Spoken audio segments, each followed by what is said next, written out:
Halo teman-teman, kembali lagi di channel saya. Pada kesempatan kali ini kita akan melanjutkan project belajar Laravel kita yang kemarin. Masih sama, masih dalam tahap persiapan. Kali ini kita akan mencoba untuk menggunakan salah satu cloud yang biasanya digunakan oleh para developer, yaitu GitHub. Nah, fungsinya apa sih GitHub? GitHub itu berfungsi ketika nanti teman-teman mungkin dalam proses pengerjaan projectnya melibatkan beberapa orang atau dalam satu tim gitu ya, misalnya ada 4 orang, maka nanti akan mempermudah teman-teman untuk share progres yang sudah teman-teman buat, atau mungkin nanti ketika teman-teman berpindah device atau berpindah komputer atau mungkin pindah laptop atau mungkin pindah tempat mengerjakannya, misalnya hari ini di Semarang, besok di Jakarta, teman-teman bisa menggunakan beberapa komputer atau bahkan laptop yang berbeda gitu teman-teman. Mungkin langsung aja kita mulai. Yang pertama seperti biasa, sebelum kita lupa ya, kita harus perbesar dulu supaya teman-teman bisa lihat menjadi 125%. Setelah itu kita buka Google Chrome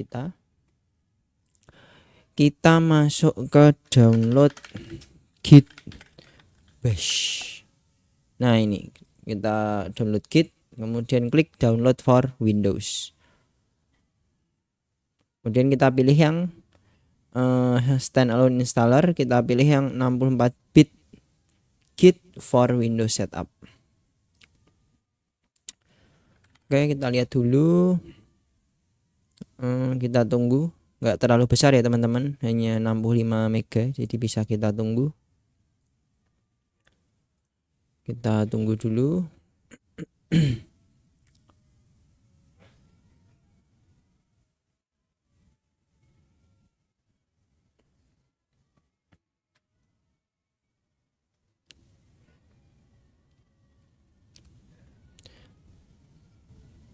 Nah, jadi sebenarnya saya sudah install ya teman-teman ya, tapi karena kita mau demokan, jadi kita install lagi aja nggak apa-apa.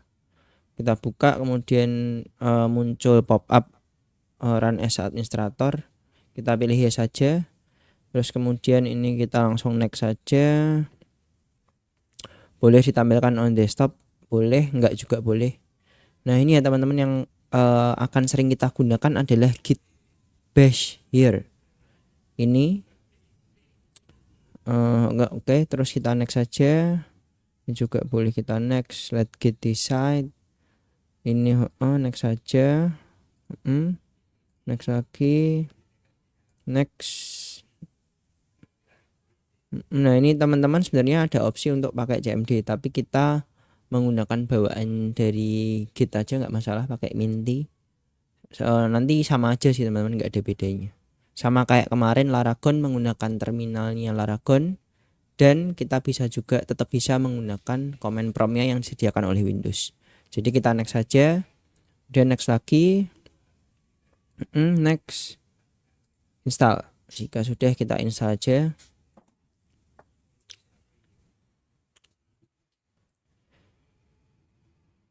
Oke, kita tunggu. Nah, karena saya sudah pernah install sebelumnya, jadi tadi di depan muncul remove GitHub yang sebelumnya sudah saya pasang. Jadi kemudian baru bisa install yang baru. Gitu.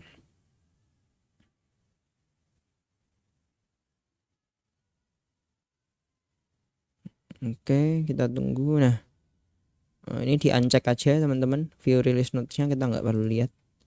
Nah, berikutnya jika sudah, teman-teman boleh buka project yang kemarin sudah kita buat. Kita letakkan di C sampai P htdocs. Nah, ini ya, belajar Laravel 11. Bentar, coba saya cek dulu apakah ini sudah pernah saya masukkan ke Git. Oke, sepertinya belum. Nah, ini teman-teman, nanti jika tadi instalasinya sudah benar, maka teman-teman boleh buka Git Bash-nya dengan cara klik kanan di folder projectnya. Kalau Windows 11 berarti di show more option, lalu kemudian nah ini Git Bash here, diklik aja. Nah, sebelum ke sana, teman-teman pertama-tama harus membuat repository dulu di GitHub. Nah, ini jika teman-teman belum punya akunnya, teman-teman boleh login dulu. Mungkin kalau awal membuka GitHub itu Nah seperti ini teman-teman, sorry kok login, sign up. Nah ini teman-teman boleh sign up dulu jika belum punya akunnya, kemudian daftarkan, ikuti step-stepnya, terus setelah itu langsung sign in. Nah nanti setelah sign in teman-teman akan dimunculkan atau ditampilkan halaman yang seperti ini. Kemudian kita ini di bagian repository ini kita klik new. Sorry ini yang kemarin saya hapus dulu aja, mana belajar Laravel ada ya. Oke, belum ada, enggak apa-apa, kita buat new aja. Nah ini nanti akan sesuai dengan nickname teman-teman masing-masing. Yang kita perlu ubah adalah repository name-nya. Jadi kita buat misalnya ini belajar Laravel 11. Nah jika teman-teman belum pernah menggunakan repository name yang ini, maka nanti akan muncul ini checklist seperti ini, atau nama ini dapat digunakan sebagai nama repository teman-teman. Deskripsinya boleh dikosongin aja. Terus kalau saya biasanya project-project yang saya buat selalu saya private, apalagi ya teman-teman untuk project-project yang memang itu kita dibayar ya. Jadi misalkan ada seorang klien membayar kita untuk membuat misalnya yang paling mudah apa ya, company profile. Nah di company profile itu kan artinya kita menjual apa yang kita buat ke klien itu ya. Jadi kita tidak memiliki hak untuk mempublikasikan yang kita jual gitu, karena itu kan merupakan hak eksklusif dari klien kita gitu. Jadi saya rasa harus di private itu. Terus kemudian jika sudah di create repository aja, scroll ke bawah. Nah jika sudah, teman-teman akan dimunculkan halaman seperti ini. Yang akan kita gunakan adalah yang ini ya teman-teman. Kita menggunakan git bash, nanti ini akan kita masukkan semua ke yang tadi ini. Nah ini git bash kita ini, kita perbesar aja, besar. Nah yang pertama-tama kita ketik git init atau initialization untuk memulainya. Kelihatan ya, dan kita enter aja. Nah initialize gini ya. Jika sudah, git add. Nah ini kita nggak perlu tambahkan readme.md nya, tapi kita ganti dengan add titik. Nah kita enter, lalu kemudian kita commit git commit dash m petik first commit, karena ini merupakan pertama kali kita commit ke git. Kemudian kita enter aja, kemudian kita ketik lagi git sesuai ini ya teman-teman. Setelah commit berarti kita branch, git branch. Nah gini aja biar kelihatan. Nah ya mana tadi,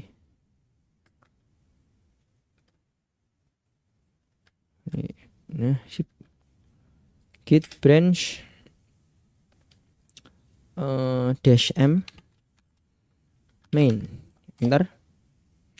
Kemudian nah ini kita copy aja teman, karena terlalu panjang. Ini nanti disesuaikan ke remote teman-teman masing-masing. Kita Ctrl C aja.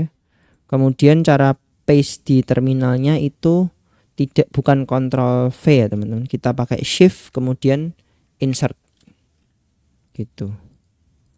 Nah, ini git remote, bener ya, git remote ya bener, dan kita enter.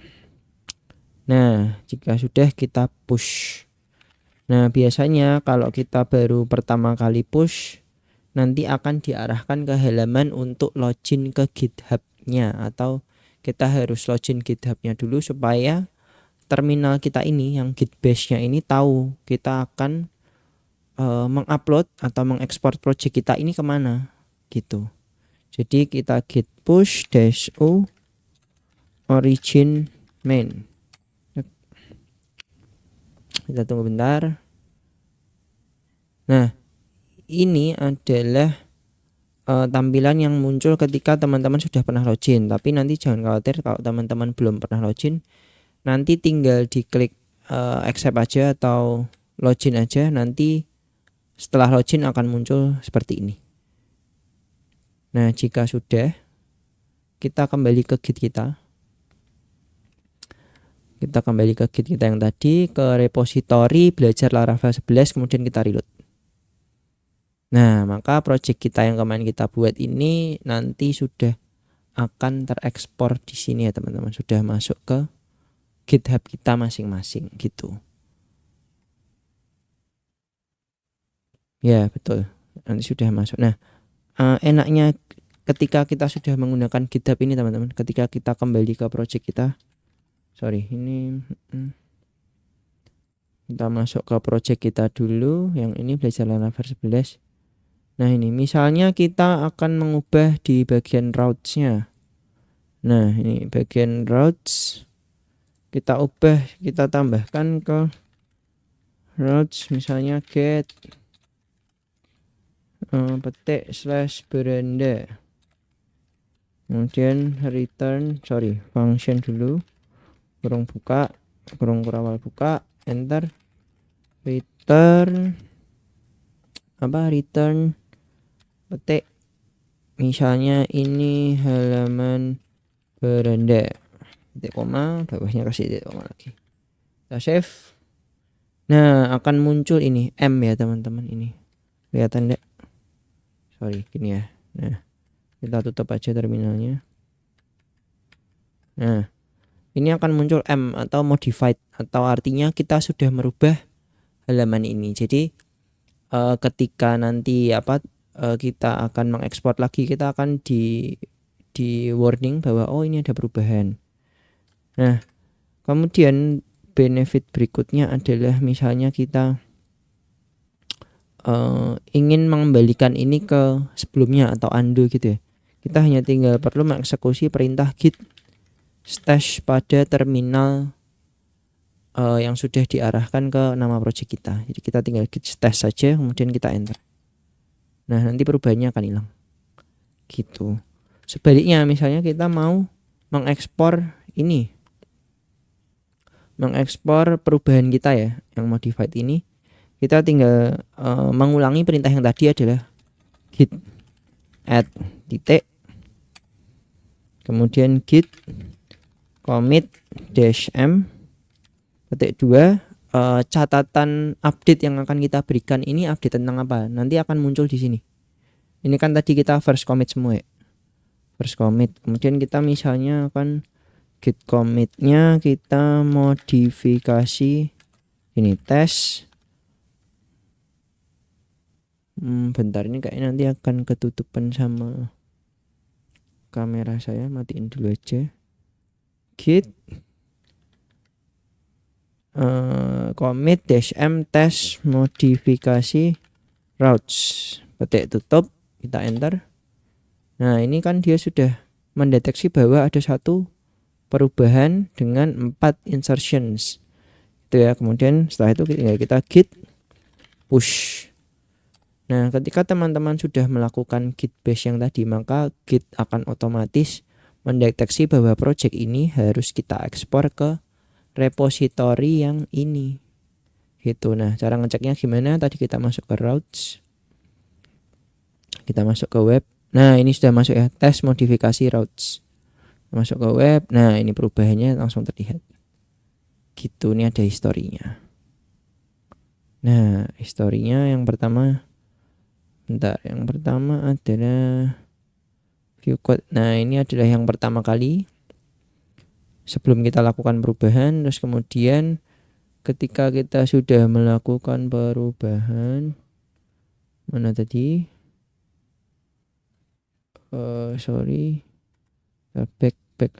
Back.